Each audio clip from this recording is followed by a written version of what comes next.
Never stop reading Bible. We're jumping right into two really key chapters, 9 and 10, and we're going to see exactly how Daniel's deep concern for his people kicks off this just stunning vision of what's to come.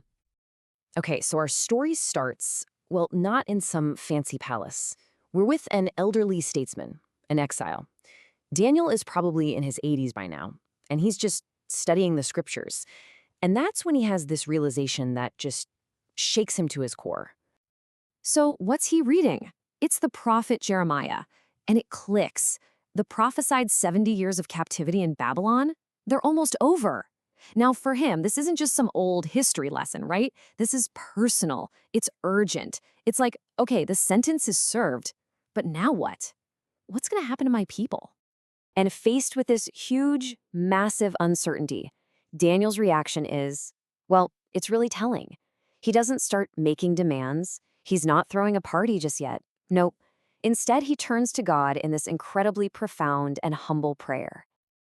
And get this, he starts with a powerful confession. He's not pointing fingers or blaming anyone else. He actually includes himself, He identifies with the sins of his entire nation, acknowledging this long, long history of disobedience, from the kings all the way down to everybody else. And right here, this is the foundation of his entire prayer. Daniel knows, deep down, that they don't deserve to be restored. It's not about being good enough. His whole plea, his entire argument rests on one single powerful thing: God's character. Specifically, his incredible mercy. So what you have here is this amazing mix of just raw honesty and deep, deep faith. His prayer is built on these key ideas: confessing the nation's sins, truly repenting for their disobedience, appealing only to God's mercy, and then pleading for a restoration that he knows they haven't earned. And you know what? This incredibly heartfelt, humble prayer, it gets an answer. And not just any answer. It's immediate, it's extraordinary, and it kicks off one of the most famous and, let's be honest, debated prophecies in the entire Bible. I mean, the response is fast. While Daniel is still on his knees, literally still praying, the angel Gabriel shows up. And yeah, this is the same messenger he's seen before. He's been sent for one reason: to give Daniel the insight he's so desperately looking for. So, Gabriel reveals this really complex prophecy. It's known as the 70 weeks. And this is way more than just a short-term answer to Daniel's question. Think of it like a divine timetable for Israel's future. It's a roadmap stretching for centuries, spelling out times of struggle, but also ultimate fulfillment. So what's the ultimate goal of this whole prophetic clock? Well, it's huge. We're talking about a final end to the nation's sin and suffering, the complete fulfillment of every single vision and prophecy, and the anointing of a most holy one.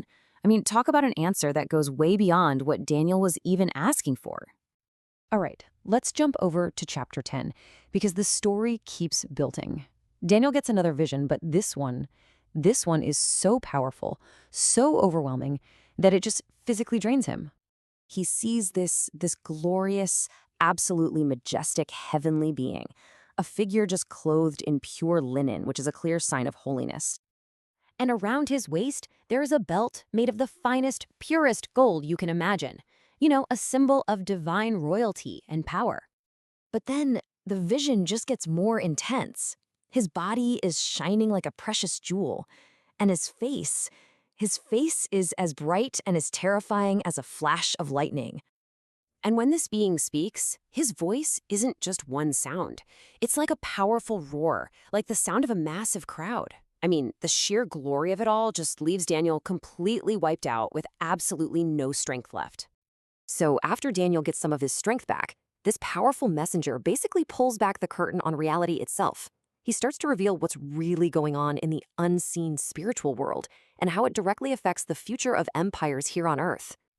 And this is where we get a peek behind the scenes of history itself. The messenger reveals this direct link between spiritual battles and world events. He explains that he was actually delayed by a spiritual being he calls the Prince of Persia. And then he drops this bombshell of a prophecy: the Persian Empire, the dominant power of the day, is gonna fall to a new rising power, Greece. It's just a stunning glimpse into the cosmic struggle happening just out of our sight. And really, This brings us right back to the heart of Daniel's story, doesn't it? It makes you stop and ask, what is the true power of a heartfelt prayer?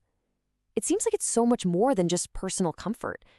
This story suggests that it's an act that can actually connect with the grand cosmic movements of history itself. That's definitely a powerful idea to think about. This explainer was produced by the Center Studio.